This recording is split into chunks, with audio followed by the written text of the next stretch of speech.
Malam itu, setelah kecelakaan yang menimpa Mutiara, perubahan pada diri Rianti terjadi begitu cepat dan tidak bisa ia kendalikan.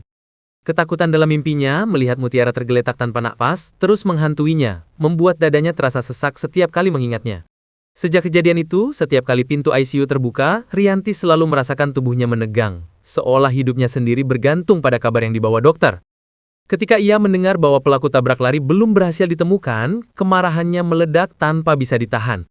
Itu bukan kemarahan biasa, itu kemarahan seorang ibu yang nyaris kehilangan anaknya. Perubahan sikap Rianti membuat Aurel terpaku setiap kali melihatnya. Wanita yang dulu selalu memojokkan Mutiara, kini berdiri dengan mata yang penuh kemarahan, air mata yang ditahan dan suara yang bergetar setiap kali ia membahas pelaku kecelakaan. Nada Rianti tidak lagi dingin. Itu nada seseorang yang terluka, yang ingin membalas, yang ingin menuntut keadilan atas seseorang yang diam-diam sangat ia sayangi. Ketika ia mendesak polisi untuk bergerak lebih cepat, perubahan itu semakin jelas. Ikatan yang selama ini ia kubur muncul begitu kuat hingga ia tak mampu lagi menyangkalnya. Di sisi lain, Kenzo tidak bisa duduk diam. Setiap kali menatap Mutiara yang masih tidak sadarkan diri, rasa bersalah menghantam dadanya berulang kali. Suara benturan mobil, lampu yang memantul dalam hujan, dan warna mobil yang melintas cepat terus terngiang dalam benaknya. Ia berusaha mengingat dengan detail, dan pelan-pelan satu nama muncul dalam pikirannya, yaitu Sandra. Warna mobilnya, modelnya, dan sikapnya belakangan ini, semuanya terlalu kebetulan. Kecurigaan itu membuat amarah dan panik bercampur dalam diri Kenzo. Tanpa menunggu siapapun, Kenzo pergi ke kantor polisi. Ia menyampaikan semua yang ia ingat, mendesak polisi untuk memprioritaskan kasus itu.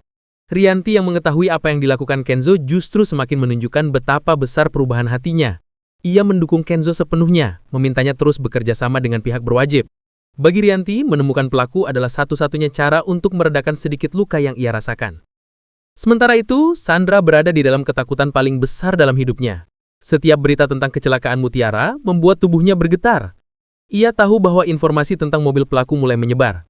Rekaman CCTV yang dibahas, detail warna mobil, arah kabur, dan bagian yang rusak semakin mendekati ciri mobilnya sendiri. Panik, Sandra mencoba menghilangkan bukti.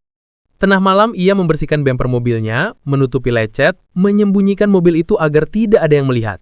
Tetapi semakin banyak yang ia lakukan, semakin besar rasa takut yang mengiris pikirannya. Aurel ikut terseret dalam suasana ini. Melihat ibunya benar-benar berubah, membuatnya ikut merasa bimbang sekaligus tersentuh. Untuk pertama kalinya, keluarga Aditya tampak satu suara, memperjuangkan keadilan untuk Mutiara.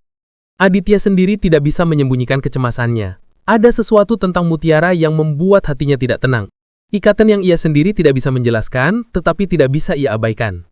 Kenzo semakin yakin ketika potongan-potongan kecil mulai tersusun. Sikap Sandra yang selalu menghindari pembicaraan soal kecelakaan, mobilnya yang tiba-tiba tidak terlihat, dan raut wajahnya yang selalu tegang setiap kali membaca berita tentang Mutiara, semuanya menegaskan bahwa pelaku bukan orang jauh, pelaku itu ada tepat di tengah-tengah mereka. Sandra semakin terpuruk. Ketakutan, rasa bersalah, dan tekanan membuatnya seperti seseorang yang berjalan di tepi jurang. Setiap langkahnya terasa rapuh, setiap suara seperti ancaman, setiap detik serasa menuntunnya pada kehancuran. Ia ingin menyerah, tetapi ketakutan terhadap konsekuensi membuatnya terus tenggelam dalam kebohongan yang ia ciptakan sendiri. Dan kini, ketika semua petunjuk mulai mengarah pada satu titik, ketika keluarga Aditya dan polisi semakin dekat pada kebenaran, hanya satu hal yang pasti, badai besar akan datang. Sebuah kebenaran yang begitu terungkap tidak hanya akan mengguncangkan hidup Sandra, tetapi juga menghancurkan ketenangan keluarga Aditya selamanya. Putaran takdir sedang bergerak dan kehidupan semua orang berada di ambang perubahan yang tidak mereka bisa hentikan.